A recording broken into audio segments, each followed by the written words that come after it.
একদিন মনের সুখে বাগান করছেন বিয়ার্ন হ্যালডসন। তার বাড়ি আইসল্যান্ডে। বাগান করার পাশাপাশি পোকামাকড় নিয়েও বিশেষ ঝোঁক রয়েছে তার। কিন্তু সেদিন বাগানে তিনি একটা অদ্ভুত জিনিস দেখলেন। দেখেই জানালেন আইসল্যান্ডের এক সংবাদপত্রকে।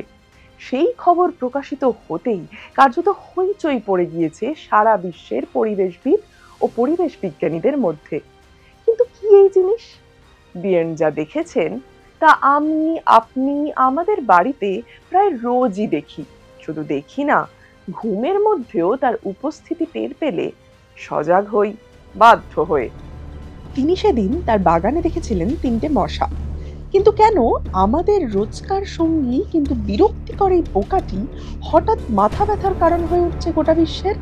এই নিয়েই এই সপ্তাহের বিস্ময়ের সময় পর্ব 48।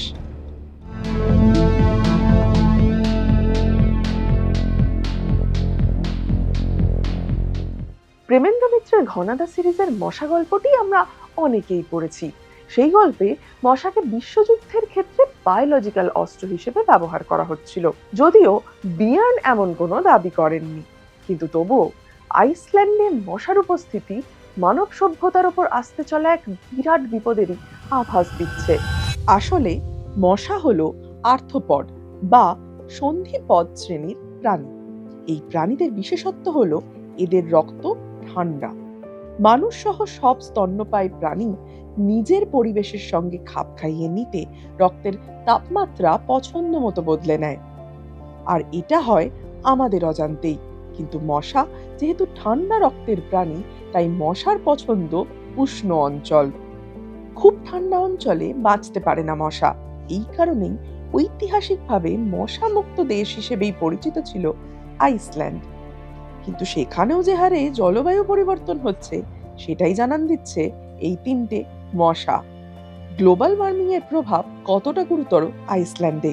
মেরুবৃত্তের খুব কাছে অবস্থিত এই দেশটি প্রাকৃতিক পরিবেশকে চিরকালই স্পর্শকাতর বা ফ্র্যাজাইল বলে আখ্যা দিয়েছেন বিজ্ঞানীরা। বহু দুর্লভ প্রাণী ও পাখির বাস এই দেশটিতে। উত্তর মেরুতে তাপমাত্রা বৃদ্ধির প্রভাব বিপদের মুখে ফেলছে এই দেশের প্রাণী জগৎকে। পরিসংখ্যান দেখাচ্ছে উত্তর গোলার্ধের গড় তাপমাত্রা যে হারে বৃদ্ধি পাচ্ছে, তার থেকে 4 গুণ বেশি হারে তাপমাত্রা বাড়ছে আইসল্যান্ডের। চলতি বছরের মে মাসেই 26.6 ডিগ্রি সেলসিয়াস তাপমাত্রা দেখেছে আইসল্যান্ড, যা ইতিহাসে দেশটির সর্বোচ্চ তাপমাত্রা বলে রেকর্ডেড। এভাবে তাপমাত্রা বাড়তে থাকলে আইসল্যান্ডে মশার উপদ্রব আরো বাড়তে পারে অদূর ভবিষ্যতেই। মশা তার সঙ্গে নিয়ে আসে অনেক রোগ। প্রতি গ্রীষ্মেই উষ্ণ দেশগুলিতে ডেঙ্গু বা ম্যালেরিয়ার উপদ্রব দেখা দেয়। কিন্তু এই দেশগুলিতে মশার সঙ্গে থাকতে অভ্যস্ত বিভিন্ন গবাদি পশু ও বন্যজন্তু। কিন্তু আইসল্যান্ডে মশাবাহিত কোনো রোগ ছড়ালে ক্ষতিগ্রস্ত হতে পারে গোটা ইকোসিস্টেম।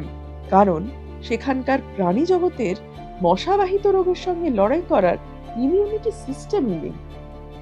আপাতত এই ঘটনার পর পরিস্থিতির দিকে সজাগ নজর রাখছে আইসল্যান্ডের স্বাস্থ্য দপ্তর। এরকম আরো বিস্ময়কর ঘটনা সম্পর্কে জানতে দেখতে থাকুন বিস্ময়ের সময়, প্রতি শনিবার এই সময় অনলাইনের ইউটিউব এবং ফেসবুক পেজে।